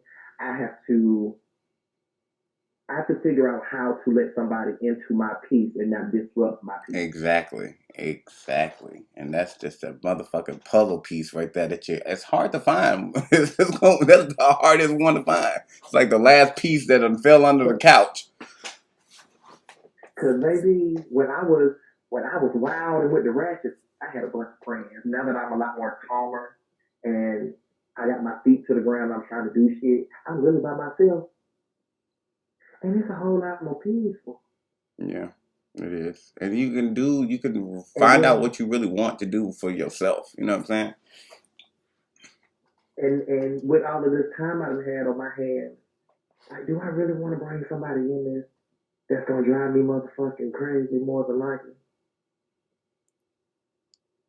When I can just, if I feel like it, just go get on one of these apps, say what's up for this afternoon, and then be good for the next 3, 4, 5 weeks, maybe 2, 5 months. Oh my! You know what? We're gonna cut you. I'm cutting you off, okay? Because we already in 22 minutes. But I thank you so much for coming on the show and doing this. This I was highly appreciated, and I always love the company. You know what I'm saying? I appreciate you. I'm glad you asked me to. My friend told me I should try a podcast, so you are my first one. Oh, So I'm okay. glad you invited me on. Oh, you're more than welcome. Is it any place you want people to come follow you, find you? I am on Instagram, Dr. _Phil_good with an E. I am on Snapchat, DE_Leo88. I'll be doing that, but lip singing drag shows in my power. So come get your life. All right, y'all make sure y'all check him out. Is it you want to get any last words to the people? Come and check my boy show out sometime. Okay, y'all. Yes. Thank y'all. They gave some good comments. They gave some great comments. Yes, straight people bring out the best of us. They do. You know what I'm saying? I know I had a lot of experiences. A lot of my experiences was with guys who were straight, and it was their first time just as much as I was new to my experiences. And I definitely had my best times with them. You know what I'm saying? If they ever listen to this, I mean, I'm pretty sure they still probably not going to tell anybody that it ever happened, but I did enjoy myself in that time frame. I appreciate y'all. And on not being a bottom, like, come on, this is not something that we're equipped to. Like, that shit hurts. I don't understand what the fuck was going on. You know what I'm saying? I know my first time, it hurt so bad, I just didn't want to. You know what I'm saying? And it was nothing that I wanted to continue doing. You know what I'm saying? Like, I did it for the pleasurement of the person because I know that that's something they wanted. And I definitely don't want them to go cheat on me because I would have had to fuck them up.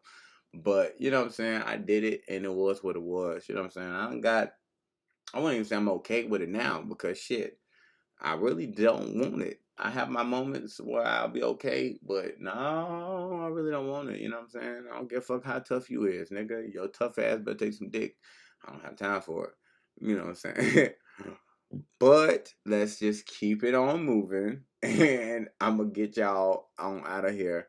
My best friend had the nerve to come on here and represent the straight people, and yeah, like I told y'all, I have a lot of straight people, friends, and one of my best friends happened to be one, and he did a good job, y'all.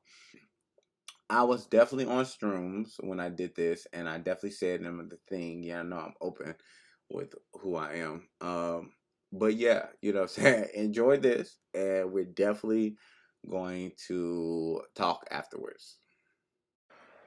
Hello, world. How y'all doing? This is We the United. This is episode 6. We're talking about childhood, and I have with me my best friend in the world. Whole world? The whole world. Oh, I mean, it's only one world, technically. You know, it depends on what theory you're going with. You know, Yeah, but we're gonna go with the common. We're gonna go with the common theory of the life that's only one world, y'all. Go ahead and introduce yourself, best friend. I'm Anthony Jackson. I'm not gonna give you my middle name so y'all can go find me or nothing. So okay, because I'm not gonna get my full government on here. These but people, yeah, I'm Anthony Jackson. These people definitely will try to look for you. Okay. Y'all have to forgive me, world, because I'm very 100% to my fans, and I just took a shroom for the first time, and it's kind of kicking in, but it's feeling great. Hey, so we're here, okay? So this is about to be fun. Okay, so I'm just gonna jump right into it. The first question is, what was your community like as a child? My community, the straight community, right? Of course, the straight community. I mean, that's your community. Community as a whole. I mean, we've been good, chill. Me personally, as a child, I had a pretty nice childhood. I was adopted, as you know. Okay. So, my mom, being a straight woman, was a crackhead. So. Oh wow, your mom was a crackhead? Yeah, she was a crackhead. I didn't know that. Oh, the crack. Okay. Well, crack is different now than it was then, y'all. Just to put that in a I don't know how different it is. Crack is crack. I mean, it's an addictive drug still, but back in the days it was pure shit. You know what I'm saying? Now they got all the other shit they probably doing. Yeah, you know what I'm saying? Back in the days, they probably was got them going crazy because they shit crack out there. That was they got down crack. That was that. Okay. Mixed with that pure tea. Okay. But love everybody who does drugs. Okay. People face with things. I know me growing up, technically I was in the straight community as a child. Just to see, like, they were like, men don't cry. You know what I'm saying? You remember that? You remember that phase of life? You tell you can't cry as a man. Yeah. And it's like things that used to tell you, like, you can't do this because this is for men. And I felt like the straight way was so fucking strict. It felt like a military just to be a normal person. They say it's a prison. Yeah. They say masculinity is a prison. Masculinity. Yeah, you gotta have your voice deep. Yeah. You gotta make sure you pay your bills. You gotta do this, do that. You gotta say it with your chest. You know what I'm saying? Like, I never understood that say it with your chest shit because why you so aggressive? Why do I gotta talk through my abdomen? Like, I don't understand this. Like, what is going on? Why is everybody so aggressive? Why are you poking your chest out at me? Can we be chill? Can I be a chill man? Can I be a chill man? Please? Can we be chill? Hashtag chill, please. Goddamn, I don't have to be straight out of prison when the time I'm born. You know what I'm saying? I wish we had those keep calm things back in the days because I sure would have had a keep calm shirt on all the time. Calm your ass down. Yeah, and then that's serious. I wasn't around my father, so the men in the straight community are very aggressive when it comes to you doing some shit that they don't like. And it don't even have to be no gay actions or nothing like that. It just be motherfucker I'm sitting there holding something wrong and I just get popped in the back of my neck. Hey, you can't hold that like that. I was told petting your dog is gay, bro. I had a dog my whole life. My dad used to say, don't be petting that dog. That shit gay. Right. That's like, why the fuck do y'all make a whole bunch of shit? Shit, I can't have a fluffy dog and pet that bitch. Yeah. Because it's gay. Yeah, this shit don't look right. You know what I'm saying? Yeah. You gonna just kick that hoe. Females kick. Yeah. Females pet dogs, nigga. Yeah. So you gonna have to. That's so funny. You just look at the dog and think it's cute. Right. Keep it in your head though. Right. Exactly. Okay. So moving on to the second question. How is your community now towards children and youth? It depends. There's pedophiles out there everywhere. You know how it is. Well, and I feel like with the straight community, that what we were just speaking on, you know what I'm saying, that strictness is really getting tougher now because now the kids these days got all these choices and shit that they can do, and they're allowing kids to do it. Like, I don't understand that. A child, stay a child. Please go to school. Go to school. And don't be transitioning too early. God, yeah, that shit is too early. Like, yeah. Like you know what you're doing. Like you know what you're doing. Yeah, motherfucker didn't even know the fight they even took to get nowhere. You know what I'm saying? Shit. Motherfuckers talking some of they lesbians and shit. Bitch, you don't even know what that is. You don't even, how you know? You ain't even seen your own coochie. Right. Girl, if you don't sit your ass down, I'm talking about what you is. Yeah, you're talking about I'm gay. Your balls ain't dropped yet. How the hell you know? Goddamn, okay. Go see something. Did somebody touch you? That's my first thing. I asked. Did somebody touch you? Did somebody play with you or something? You know what I'm saying? Please let me know. Asking, I would condone everybody to ask their children that at least once in their lifetime because you'll never know. Children take shit differently, just like everybody else takes shit differently. I tell you, my mom never knew. I told her we just had a recent conversation about 2 years ago, and I had told her. She was like, "I never asked," and I was just like, "Yeah, you never asked," and I never really said anything. Cause it was like family, type of thing. You don't really know what's going on when you're a kid, but you can explain what's going on, but you don't know the words. You just right. And when you get the fuck up and you get older, you realize like, damn, that shit was fucked up. Don't start being destructive, best friend. I'm not. This is the only thing I'm gonna fucking fuck up. I was trying to. Best friend is destructive, y'all. I cut it apart. I'm trying to meld it back together like a fucking engineer. He saves lives all day, y'all, but he's here trying to save a bottle cap. So we just gonna keep it going. Too much empathy right now. Okay, we was in soul, This, question number 3: if you could pick your first community childlike action, like your community like action as a child, I don't know if I just started early, bro. These hoes. What was the first action that you did upon this when you realized you like the women? Like what was the? That's the thing. See, nobody really tells young men how to approach women. They don't. They just tell you, how to be yourself, be how to even like, what is it is to like a bitch? You know what I'm saying? You want to tell me what everything not to do to be gay, but you ain't gonna tell me how it is to like a bitch. Yeah. So anyway, my first time, it was crazy. It was you could say it was sexual harassment, but you ain't gonna tell no kid he was just sexually harassing. What did you do? Yo, bro. So, I was liking on this girl. I still remember her name, but I ain't gonna say it on this podcast. Yeah, because she might listen one day. It was I was liking on this girl, right? So I walked up to her, and instead of talking to her, I was like, and I smacked her ass. Just give her a nice tap. My God. And you know what? I remember my first time smacking a girl booty. She slapped the shit out of me. She kicked me dead in the nuts, bro. She kicked me dead in the nuts. And I was like, oh my gosh. Where that came from. So was that your first time getting kicked in the nuts? No, it wasn't my first time, but damn, it hurt. Yeah, any time, it's still tragedy. Tragedy to the balls, y'all. We're gonna take a little. Kicked me so hard in the nuts, boy. I thought it was never gonna come. I thought it was never gonna drop. They dropped late, probably because of that. Yeah, probably. Yeah, but you know what? Don't you kick nobody in the balls no more. She kicked you into the future. Probably made motherfuckers become a man 8 years later. Goddamn it. I should have been a man by now. Goddamn it, what the fuck is going on with me? That's why we got so many immature ass niggas now in the world. Lord of mercy. She kicked the fuck out of me. That is so funny. I'm done, bro. I still feel that today, bro.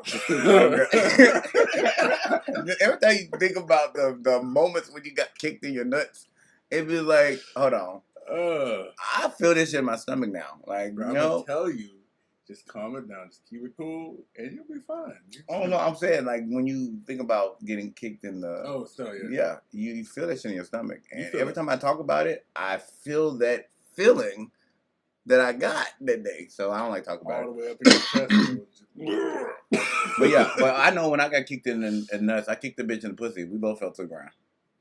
So obviously kicking a girl in the pussy, it hurts just as in a way, but it doesn't hurt as much because we're outer, y'all inner. When you're young and you kick somebody in the nut, and somebody kicks you in the nuts, that shit just fucking paralyzes you. That shit, especially when you get kicked as hard as I got kicked. Bro. Oh my gosh. I couldn't kick her back. It shuts your body down. I was just like, it's like, I think it's like the one thing that can shut our body down. You know what I'm saying? Yeah. Like, if you want to drop us to the low, you do some shit like that, I don't give a fuck what it is going on. I will drop my food. I don't give a fuck. Everything gotta go. I gotta hold my balls. I gotta hold my balls. I gotta hold them. And I gotta talk to them. Right, bro. It's gonna be okay. It's gonna be okay because it's just exactly the position we get into when we get in fetal position. Yeah. I just need to hold them, and I just need to you still want to rub them? You don't just hold them? That shit hurt. Oh my gosh, it makes you just want to kill the motherfucker. Like yeah. See, now as an adult, I have a little bit of time. You know, I can be like, fucking, I'm gonna fuck this nigga up, and then I'm gonna go ahead and hold my shit later. You know what I'm saying? Yeah. But as a kid, bro, that shit. Nothing else matters. Nothing else matters. Okay. So for the fourth question, around what time did you have sex, and explain the situation? I was 16. This hoe ass bitch who cheated on me. Fucking, I would say her name. Fucking Charnel. Yeah, Charnel. Fucking sounds kind of hoish. She was a hoe ass white bitch. Anyway, she was fucking. I was about to say she's not a white hoe. Yeah, she was a hoe. She we had I mean, there's this place back behind my school, the high school I was going to, right? Mm-hmm. There was a place back behind there where, you know, I found this. I called it the spot. Mm-hmm. And as an adult, I realized it's not a very fucking creative name. Yeah. But I felt so good about the name. You had sex at the spot. Oh. I found it. So here's the thing about the spot, bro. So there used to be a place where me and my friends used to smoke. We used to always get caught when we come back, and I was like, "How about we switch this motherfucker up?" Right, you know what I'm saying? So we switched it. We moved back behind this fucking abandoned building, but it's really close to a neighborhood, right? So I assumed that nobody lived in the house, so we was like kind of behind, but we were cat a corner too. But it was further down from the house. Right. Anyway, so it was just like a really nice spot. And I didn't think much of it, but there was already motherfucking patio chairs and shit. So I was like, this is a perfect spot. Yeah. Turns out there was a homeless man who already lived there. So oh my god. Yeah. So the sex part though. Oh yeah, so sex. So we went over to the place where the patio chairs were, and I caught myself rolling the blunt. Oh my goodness. I was not a good roller back then, and I'm not a good roller now. So I don't even give a fuck. Definitely not much has changed from then to now, except for I'm way better at sex, ladies. Okay. Yeah, I was then. We done got some experience going on, y'all. You know?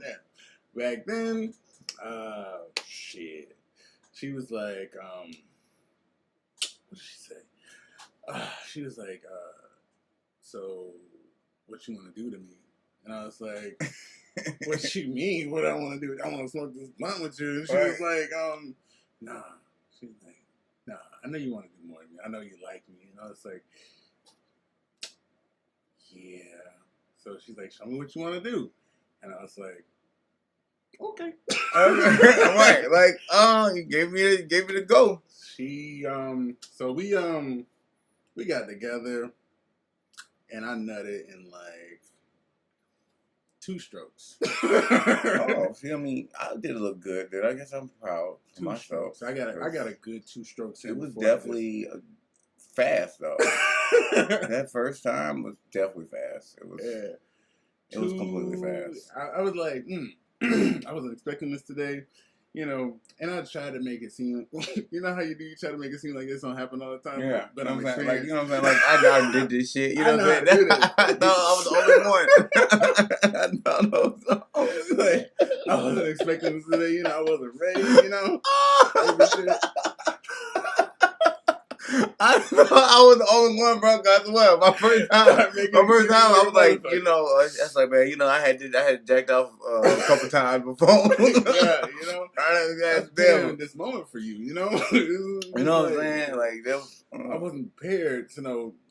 I wanted to be further in the future, whatever. But you know, basically, just making up bullshit ass excuses for why I nutted so fucking fast. I didn't know.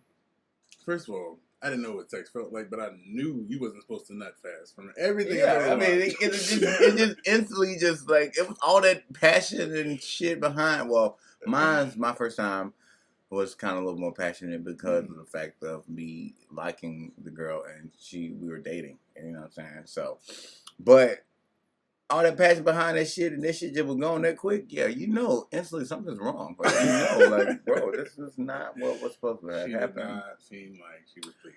So yeah. Oh, okay, so move on. Blunt, so yeah, definitely. Gotta still smoke. Hashtag still smoke that shit. Question 5. Your thoughts on child abuse then towards now? I think I've always thought child abusers are fucking horrible people. I don't know. What? So you're part of the don't spank a child? Okay, first of all, I think people spank their child way too much. Like, I'm not gonna be fucking. Okay, look. Spanking a child should be a last resort.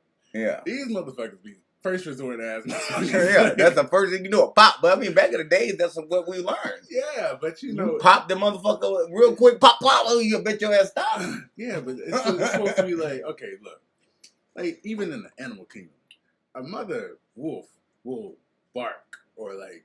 Yeah, give you a fucking... Give you a growl first. Usually they do. And then they'll fucking bite at your fucking... Because you think about it, when we got to ask what our parents had already told us. Look, my mama come in there, she just mad as hell. Just like, I thought I told you to move your room. Pop, pop, pop. I'm just like... Yeah, I thought I told you. See, you heard that? I thought I told you. She already barked at you. She already barked at you. Like, damn, did you... I ain't hear it. I'm sorry. I ain't hear that shit. Like, I ain't hear you bark. My bad, mama. Bark again. Yeah. And you know, there's a lot of people I've seen this first resort. They just want to smack the shit out of their kid. I'm just like, come on now. Yeah. I mean, some people do overdo it. You shouldn't. Which is the hint of child abuse. If you lift your hand and your child is automatically like, woo, that's a little over the top. No, that means that your child is going to grow up to be a very stern person. Your child is going to grow up to be afraid of people lifting their hands at them. No, because I'm not afraid of people lifting their hands at me, and my mom beat the shit out of me when I did bad bad things. Like this. You don't, I feel like as a child. And look at you. You got your ass whooped. I got my ass whooped all the time. You ain't scared nobody raise their hands, so you cannot say that. I learned how to fight, though. That's different. I was afraid. Right. So those motherfuckers going to learn how to fight. At a certain point in my life, when people would jump at me, I would get fucking scared as fuck. But you know, it's that fight or flight instinct. Mm-hmm. You know, you just start fucking. But my whole thing ain't is, gonna be no bitch. Just like how you just said that, and that's what's wrong with a lot of these people who want to spectate. But the child abuse today. First of all, you can't even put your hand on a child without them feeling like, oh my god, you're abusing your child. Shut the fuck up. Let these people raise their kids. If they want to beat their child ass, let them beat their child ass. Because that's some shit you do in secret. Now, some people are excessive. Yeah, you give them a couple spanks on the behind. I'm not gonna say that. Because you know my whole thing is like you say. I feel like everything doesn't resolve with an ass whooping. Mm-hmm. Now, back in the days, our parents were like they would give us, "All right, you did that shit. I'm gonna let it go." You know what I'm saying? Like especially me. When I got my ass whooped, it was because I had accumulated some shit. Because my mom I was a baby, so my mom really didn't want to whoop me. But I had accumulated so much shit up to the point she's like, look, now you gotta get your ass whooped because you are just doing way too fucking much. And that's part of what she would say to me when she whooped my ass. I was the oldest. I didn't get no explanations. I just got an ass whooping. Yeah. That shit was like, so you should know better. I already know. I'm just like, this shit I already know what? I remember this one time I got a whooping. I got a whooping for something I didn't know I was not supposed to do. I've been doing that shit. Well, because I mean, usually that's one time. The one first ass whooping was supposed to be like, you don't know, but now you know. You know what I'm saying? Like, but this ass whooping is to show you that you know what's gonna happen when you do this shit again. Yeah, I'm just sitting here, just like, I think this is my last ass whooping I ever got. Right? So I was like, I ain't doing this shit no more. This shit is not the move.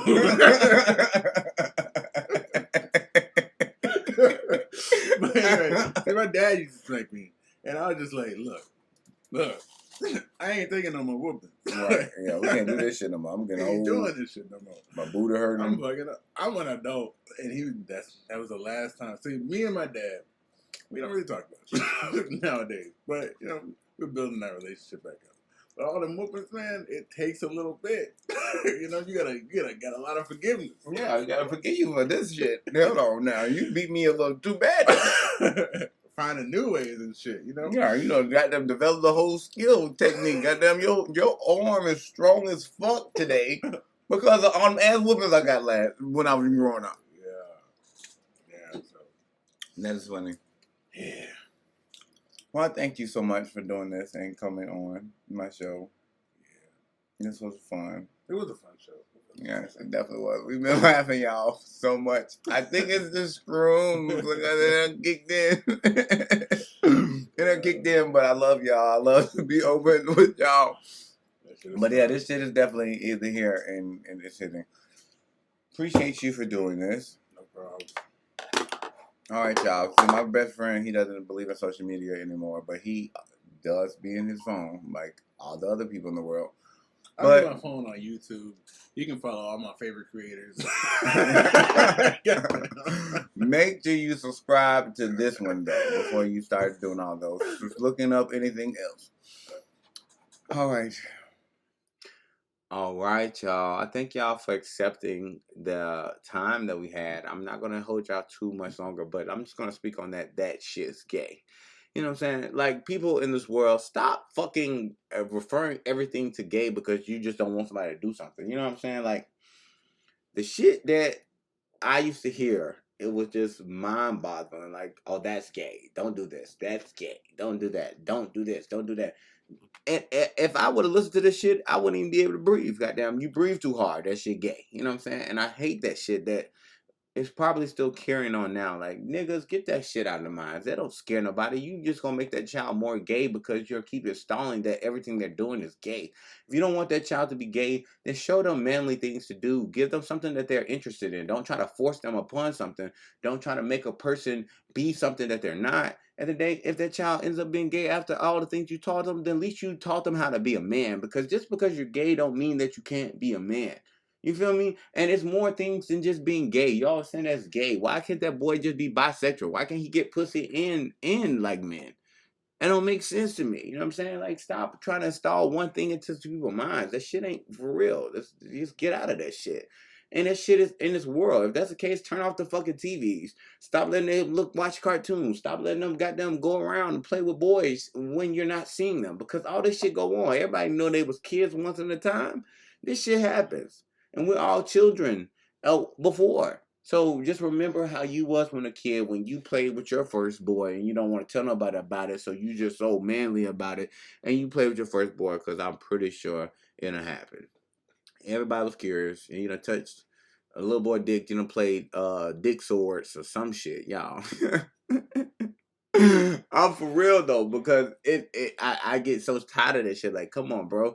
Like, I don't want to break man code, but come on, man. Don't make me do that shit up on here. You know what I'm saying? Like, get that shit up out of here, man. Stop treating them boys like that. Give them love. Maybe they won't be looking for another nigga to love them. Duh. All right, y'all. On that note, I thank y'all for listening to my show. I appreciate everything that happened. And I'm signing out on here. You know what I'm saying? We're going to raise our hands. We're going to stand together. And we are the United. Thank y'all.